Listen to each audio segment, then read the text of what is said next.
Hi everyone, Cameron here again, and I just wanted to go over some research that was published back in September, and I recently saw it across LinkedIn. Um, let's see, what was the original post here? It was a post from Centers for Disease Control and Prevention, so CDC, and it was their one from today, January 7th. For COVID-19 vaccines do not cause variants is the first sentence.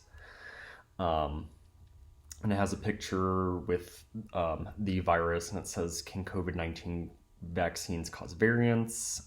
With a link to their website right there. And it just kind of got my attention because someone left a comment with a research article, and she literally just copied and pasted the abstract part and put it on there, and that's what I read. So I wanted to go over that, and I saw some other people commented as well. Someone said, I believe it will be under control soon, and then someone else was thanking them for their post because there's a great deal of confusion, some purposeful on this exact point. Transmission and replication drives variants, vaccines limit both, which we can see how biased that opinion is when I go over this research. And before I do, I just wanted to show you guys my lovely child here. She is about 1.5 years old, and excuse me, and yeah, 1.5 years old. Grapefruit plant. My partner and I bought some grapefruit when we were living in LA, and the seeds were actually sprouting. So I was like, you know what? Let's plant them. And unfortunately, there were some casualties with the other sproutlings, but these are the remaining 3, and they are doing wonderful. So living here in Colorado, it will, gets really dry compared to LA, so we have to definitely take care of it in the winter especially, so doing very well otherwise. So without further ado, let's get started. This research article, I will put everything in the description so you guys can follow along, all the links that I will be using. And I just really wanted to cover this. So the title is Emerging Vaccine Breakthrough, SARS-CoV-2 Variants. The author is Rui Wang et al. So there's 4 more authors,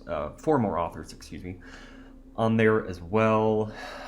And let's just take a look and see where they all work.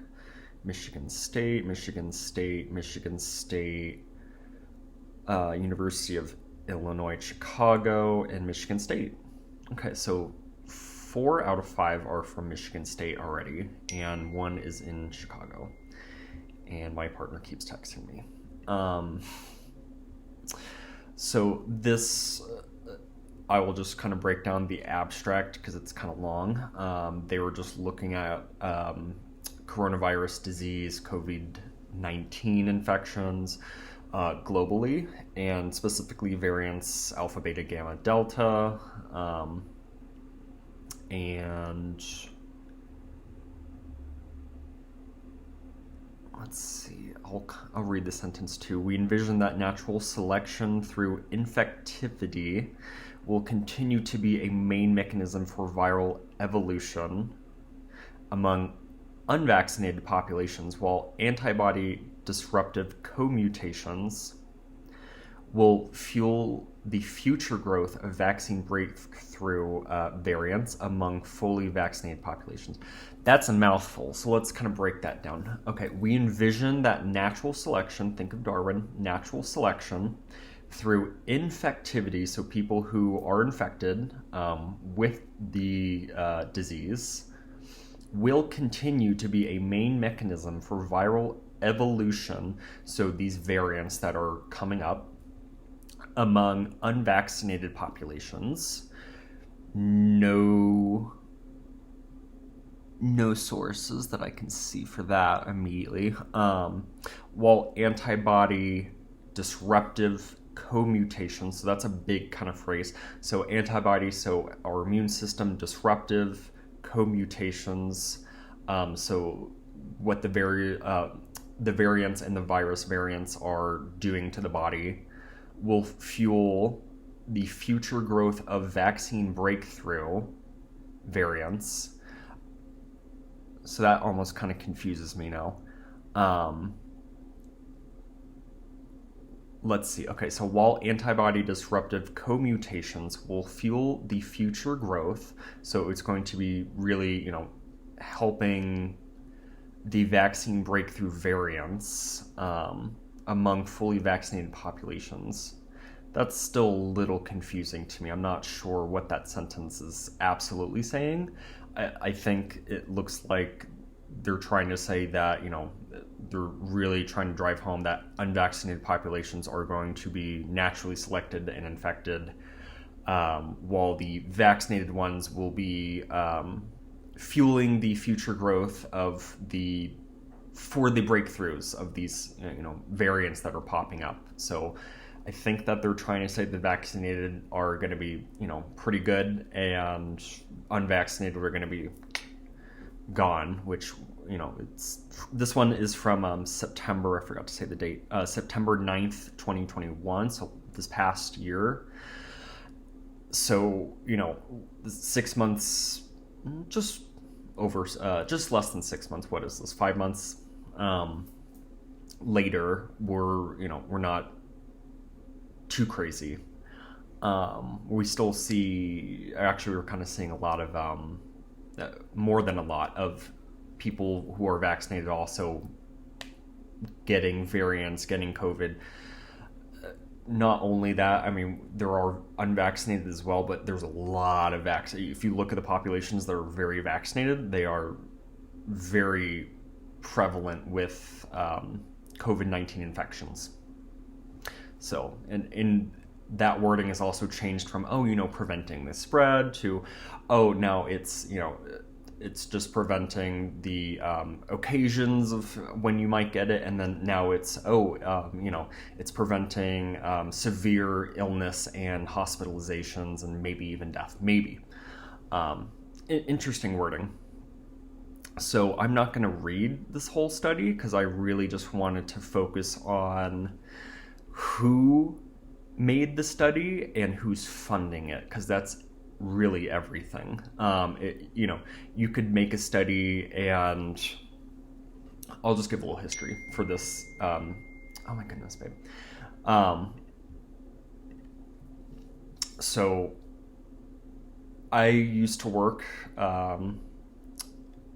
somewhere here in Colorado, and I worked under a PI who accepted funding from a soda company, Pepsi, and he was doing research. This is before I worked for him. This is I learned about this after, and he accepted funding from Pepsi for a weight loss study related to diet beverages and non-nutritive sweetener beverages. Specifically, though, they were funding him to say that the study shows and points to diet beverages producing a more benefit than water. So that's what he produced, and people read that and believed that, and he even he made a whole kind of scheme and business around that, and lo and behold, that was exposed, and he was asked to step down and all that, because it was corrupt, and he was accepting money from an organization, a corporation that literally had dirty hands, and they're telling him what to say, and that's not okay in the research realm. So without further ado, I'm going to let y'all know what the PMID, where's that? PMID for this study is 345188803. The PMCID is PMC8437313. So please look this up on your own time so you can follow along. I will, like I said, I'll also link this. So read, fascinate yourself. There's a lot of data here that they are including. There's a lot of graphs that I see.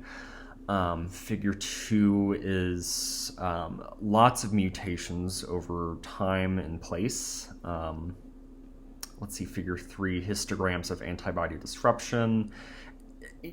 A lot of, in my head, unnecessary stuff. I mean, at the technical scientific level, it's probably cool to look at, very amusing and maybe beneficial, but for the everyday person, they're not going to know what they're talking about. Figure 4, evolution times, and there's just a lot of colors and stuff that looks, confusing at a first glance unless this is what you do every day. Like even I have a hard time kind of interpreting some of these things unless it's blown up for me, which I'm not going to do that, like I said. Figure 5, a little bit easier read. Let's see, and just some other things. Okay, so what I really wanted to look at was the acknowledgement here.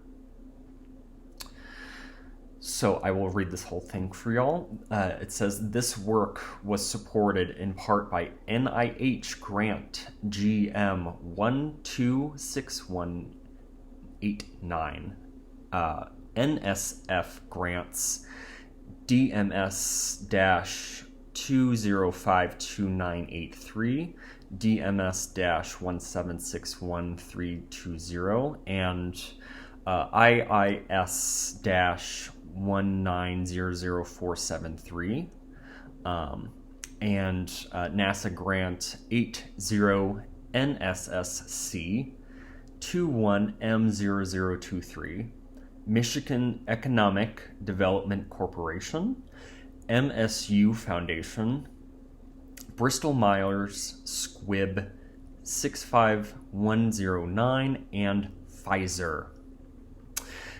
GWW thanks the discussion with Dr. Peter Lister, which inspired this work. Okay, so let's kind of break that acknowledgement down because that's a little shocking to me.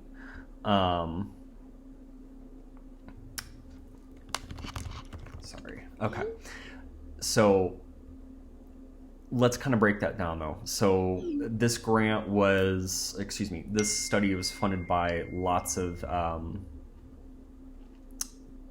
grants from kind of similar areas, honestly. So, and I did my research and found where the funding came from for most of these. Some of these I still couldn't find.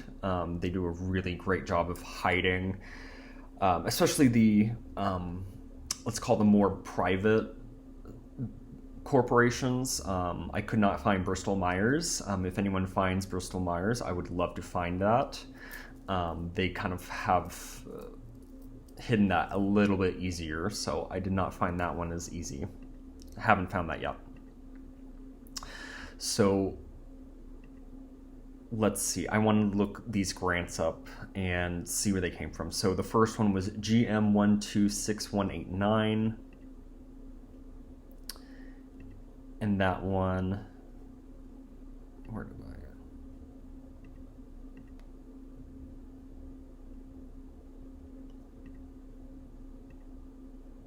Okay, so,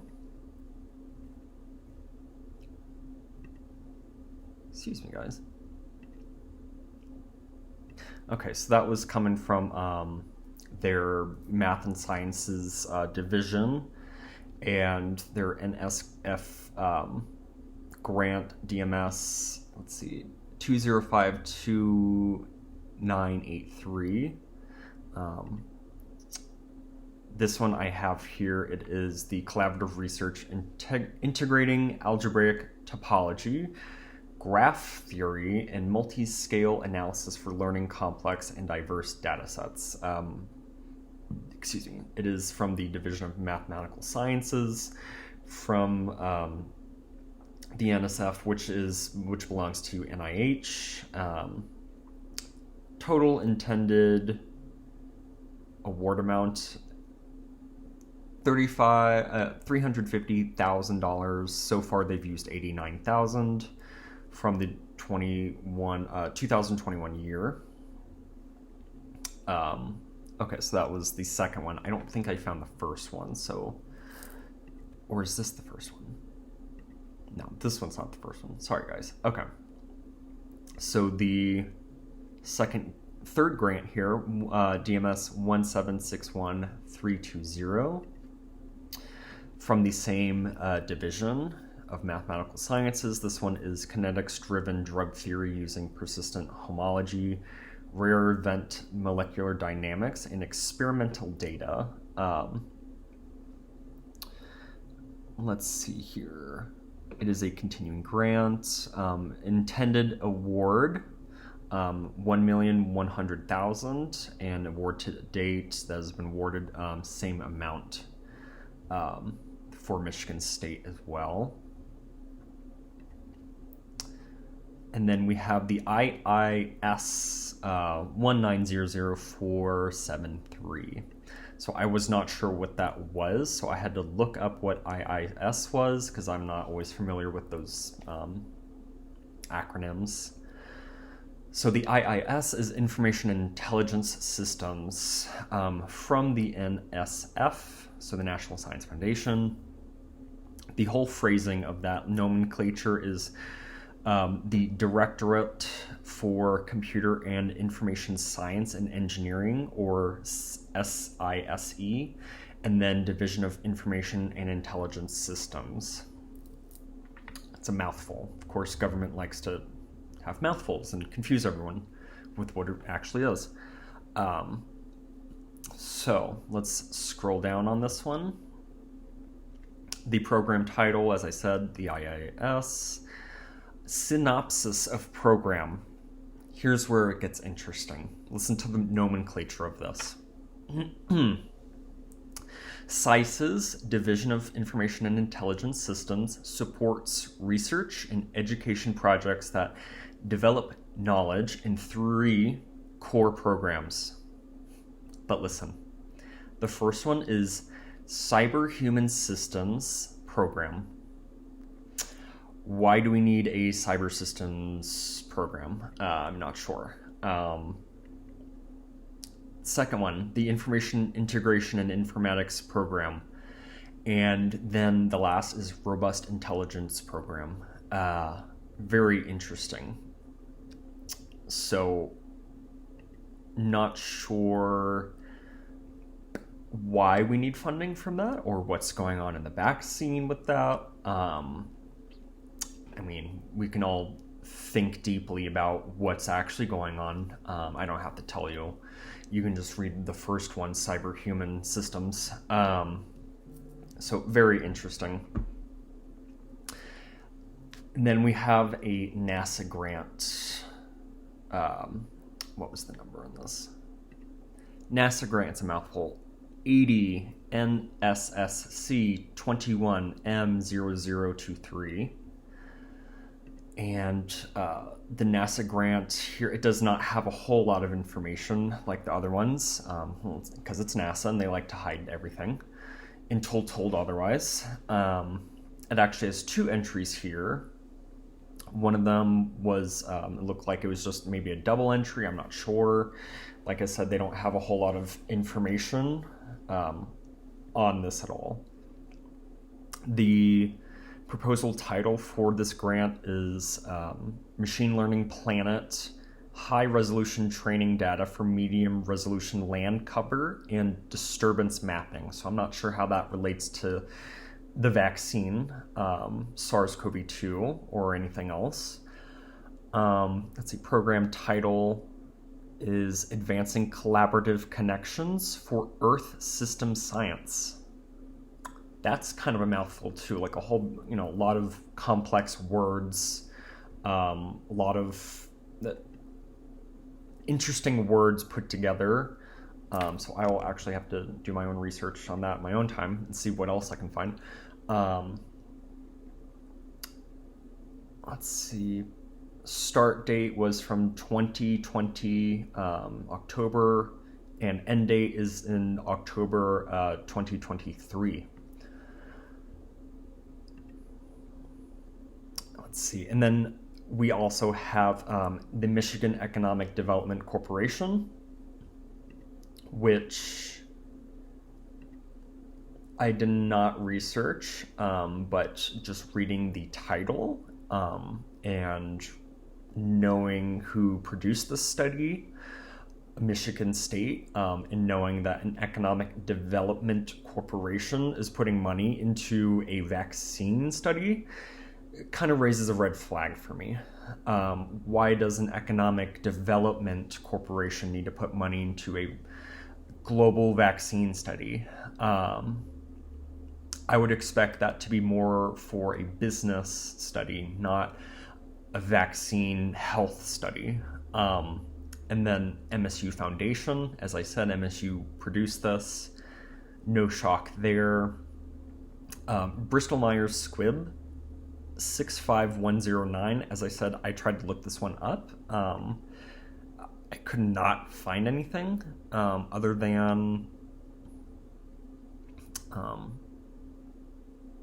I really couldn't find a whole lot for that one. So if anyone finds anything for that, I would really appreciate having that information. And then last but not least, Pfizer, of course. Pfizer putting money into this study. I did not get the entire breakdown of funding from each unit or funder for this study, but I did, I tried to name someone I could and let y'all know how much they put into the study. But let's see here. We have NIH, basically NIH, which is, under the guise of NSF Foundation, times 3. Another one under NIH, which is under NSF, under, intelligence systems, which for, cyber human systems. Interesting. And then, so that's 4 already. Then we have NASA, Michigan Economic Development Corporation, MSU Foundation, Bristol Myers, and Pfizer. So a lot of individuals, not as people, but individual groups who have a lot of money where it counts and a lot of bias, because you have these individual groups who are producing research that needs to have no bias, and the authors are from 4 out of 5 are from Michigan State, and they're getting funding from Michigan State. The other one's from University of Illinois in Chicago, and 4 out of however many, 8, 9 is coming from NIH, and they do produce not always neutral studies. This one's definitely not neutral, because if you look at where the money's coming from, it's very questionable. Very questionable. So I encourage everyone to take a look at these links that I'm going to be posting and do your own research. If anyone, like I said, can find the ones for Bristol Myers and NIH Grant GM126189. Maybe if you can find stuff for the Economic Development Corporation and Pfizer and see how much they put into, that'd be excellent. But I encourage everyone to really do your digging, see who is putting money into what they want to tell you, and see who's supporting that, because that's really everything nowadays. You'll find corrupt funding everywhere. You have to see who is creating and putting the money into the research, because that is who's telling the people, the PIs and investigators, what to put out and how to phrase it. So without further ado, thank you for listening, everyone, and have a great one. Thank you.